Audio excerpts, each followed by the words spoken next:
ದೇವರ ಸ್ತೋತ್ರ ಉಂಟಾಗಿ ಪ್ರೀತಿ ದೇವರ ಮಕ್ಕಳೇ, ನಿಮಗೊಂದು ಸತ್ಯವ ಹೇಳ್ತಾನೆ, ನಿಮಗೊಂದು ಶುಭ ವರ್ತಮಾನವನ್ನು ಹೇಳ್ತಾನೆ. ಯೇಸು ಇದ್ದಾನೆ ಅನ್ನುವಂಥ ವರ್ತಮಾನವನ್ನ ಜನರು ಕೇಳಿದ್ರೆ ಸಾಕು. ಯೇಸು ಇರುವಲ್ಲಿಗೆ ಎಲ್ಲ ಹುಡುಕಿಕೊಂಡು ಬರುವಂತ ಒಂದು ಪದ್ಧತಿ ಇದೆ.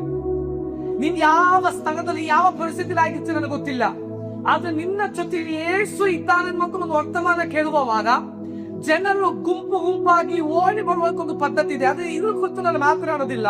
ಇಲ್ಲೊಂದು ವಿಶೇಷವಾಗಿ ಒಂದು ವಾಕ್ಯದ ಕುರಿತು ನಾನು ಮಾತನಾಡ್ತೇನೆ. ಇಲ್ಲೊಬ್ಬ ಪಾರ್ಶ್ವವಾಯು ರೋಗಿ ಇದ್ದಾನೆ. ಆ ಪಾರ್ಶ್ವವಾಯು ರೋಗಿಯನ್ನ 4 ಜನರು ಒತ್ತುಕೊಂಡು ಬರೋದನ್ನ ನಾವಿಲ್ಲಿ ಕಾಣಬಹುದು. ದೇವರಿಗೆ ಸ್ತೋತ್ರ. ಈ 4 ಜನರು ಎಲ್ಲರ ಜೀವಿತದಲ್ಲಿ ಇರುವಂತದ್ದಾಗಿದೆ. ನಮ್ಮ ಜೀವಿತದಲ್ಲಿ ಕೆಲವು 4 ಜನರು ಇರ್ತಾರೆ. ಅವರ ನಿಮಿತ್ತ ಒಂದು ವೇಳೆ ನಾವು ಕುಗ್ಗಿ ಹೋಗ್ಬೋದು, ಅವರ ನಿಮಿತ್ತ ನಾವು ಒಂದು ವೇಳೆ ಬಲ ಪಡಬಹುದು. ಆದ್ರೆ ದೇವರ ವಾಕ್ಯದಲ್ಲಿ ನಾವು ಗಮನವಿಟ್ಟು ನೋಡುವಾಗ ಈ 4 ಜನರು ಈ ಹಾಸಿಗೆಯಲ್ಲಿ ಮಲಗಿದ್ದಂತ, ಎತ್ತು ನಡೆಯಲಿಕ್ಕಾಗದೇ ಇರುವಂತ, ಇನ್ನು ಎತ್ತು ಓಡಾಡಲಿಕ್ಕಾಗದೇ ಇರುವಂತ, ಅವನಿಗೆ ಅಸಹಾಯಕತೆ ಇರುವಂತ ಸಮಯದಲ್ಲಿ ಈ 4 ಜನರು ಸಹಾಯ ಮಾಡ್ತಾ ಇದ್ದಾರೆ.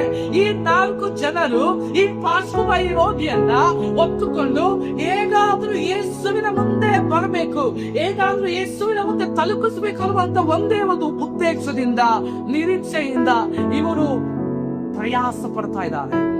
ಹಲ್ಲೆಲೂಯಾ, ದೇವರಿಗೆ ಸ್ತೋತ್ರವಂತಾಗ್ಲಿ. ಆದ್ರೆ ಇನ್ನೊಂದು ಸತ್ಯವನ್ನು ನೀವು ಗಮನಿಸಬೇಕು. ನಮ್ಮ ಜೀವಿತದಲ್ಲಿ ಇಂಥದಂತ 4 ಜನರು ಇದ್ದಾರೆ ಅನ್ನುವಂತ ಪರೀಕ್ಷೆ ನಿಮ್ಮ ಮಧ್ಯದಲ್ಲಿ ಬರಲಿ. ಪ್ರತಿಯೊಂದು ಸಭೆಯಲ್ಲೂ ಕೂಡ ಈ 4 ಜನರ ರೀತಿಯಲ್ಲಿ ಐಕ್ಯತೆ, ಒಮ್ಮನಸ್ಸು, ಪ್ರೀತಿ, ನಿರೀಕ್ಷೆ, ಒಗ್ಗಟ್ಟು ಇರುವಾಗ ಮಾತ್ರವೇ ನೀವು ಪ್ರಾರ್ಥನೆಯನ್ನ ಯೇಸುವಿನ ಮುಂದೆ ತಲುಪಿಸಿ ನಿಮಗೆ ಬೇಕಾದಂತ ಉತ್ತರವನ್ನ ಯೇಸುವಿನ ಹೊಂದಿಕೊಳ್ಳಲಿಕ್ಕೆ ಸಾಧ್ಯವಾಗೋದು. ಹಲ್ಲೆಲೂಯಾ, ದೇವರಿಗೆ ಸ್ತೋತ್ರ ಉಂಟಾಗಲಿ.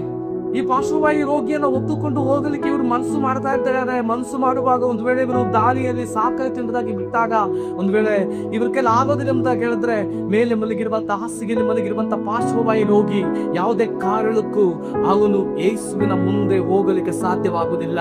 ಇವರು ಮನಸ್ಸು ಮಾಡದೆ ಹೋದ್ರೆ ರೋಗಿ ಯೇಸುವಿನ ಮುಂದೆ ಹೋಗಲಿಕ್ಕೆ ಆಗೋದಿಲ್ಲ. ಯೇಸುವಿನ ಮುಂದೆ ಇವನು ಹೋಗದೆ ಹೋದ್ರೆ ಇವನಿಗೆ ಸಿಗಬೇಕಾದಂತ ಸೌಖ್ಯ ಸಿಗಲಿಕ್ಕೆ ಆಗೋದಿಲ್ಲ. Amen, hallelujah. ಅದೇ ಆ ವಿಚಾರವನ್ನ ನೀವು ತಿಳಿದುಕೊಳ್ಬೇಕು ಪ್ರೀತಿ ದೇವರ ಮಕ್ಕಳೇ. ಇವತ್ತು ಐಕ್ಯತೆ ಬಹಳ ಬಹಳ ಇಂಪಾರ್ಟೆಂಟ್. ಇವತ್ತು ದೇವರಲ್ಲಿ ಐಕ್ಯತೆ ಉಳ್ಳವರಾಗಿ, ಒಮ್ಮನಸ್ಸುಳ್ಳವರಾಗಿ, ಏಕ ಮನಸ್ಸುಳ್ಳವರಾಗಿ ನೀವೇನಾದ್ರೂ ಸಭೆಯಲ್ಲಿಯೋ ಕುಟುಂಬದಲ್ಲಿಯೋ ಇರೋದಾದ್ರೆ, ನಿಮ್ಮ ಸಮಸ್ಯೆ ಎಷ್ಟೇ ದೊಡ್ಡದಾದಂತ ರೀತಿಯಲ್ಲಿ ಹಾಸಿಗೆ ಮೇಲೆ ಮಲಗಿದ್ರು ಕೂಡ, ಯಾರಿಂದಲೂ ಸೌಖ್ಯ ಮಾಡಕ್ಕಾಗದಿರುವಂತ ಪರಿಸ್ಥಿತಿಯಲ್ಲಿ ನೀವು ಇದ್ರು ಕೂಡ, ಯಾರಿಂದಲೂ ಕೂಡ ಬಲಪಡಿಸಲಿಕ್ಕೆ ಆಗದಿರುವಂತ ಸ್ಥಿತಿ ನಿಮ್ಮಲ್ಲಿ ಇದ್ರು ಕೂಡ, ಯಾರು ಕೂಡ ನಿಮ್ಮನ್ನ ಮುಂದಕ್ಕೆ ಕರೆದುಕೊಂಡು ಹೋಗಲಿಕ್ಕೆ ಆಗದಿರುವಂತ ಮನಸ್ಸಿದ್ರು ಕೂಡ, ಐಕ್ಯತೆ ನಿಮ್ಮ ಜೊತೆ ಆಟೋಮೆಟಿಕ್ ಆಗಿ ನೀವು ಯೇಸುವಿನ ಮುಂದೆ ನಿಲ್ತೀರಿ. ಎಷ್ಟೇ ದೊಡ್ಡ ಪ್ರಶ್ನೆಗಳು, ಎಷ್ಟೇ ದೊಡ್ಡ ಸಮಸ್ಯೆಗಳು ಆಗಿದ್ರು ಕೂಡ ಅದಕ್ಕೆ ಪರಿಹಾರ ಕೊಡುವಂತವರ ಮುಂದೆ ನೀವು ಹೋಗಿ ನಿಂತ್ರೆ ಸಾಕು, ಅಲ್ಲಿ ಸೌಖ್ಯವಾಗ್ತದೆ. ಹಲ್ಲೆಲೂಯಾ.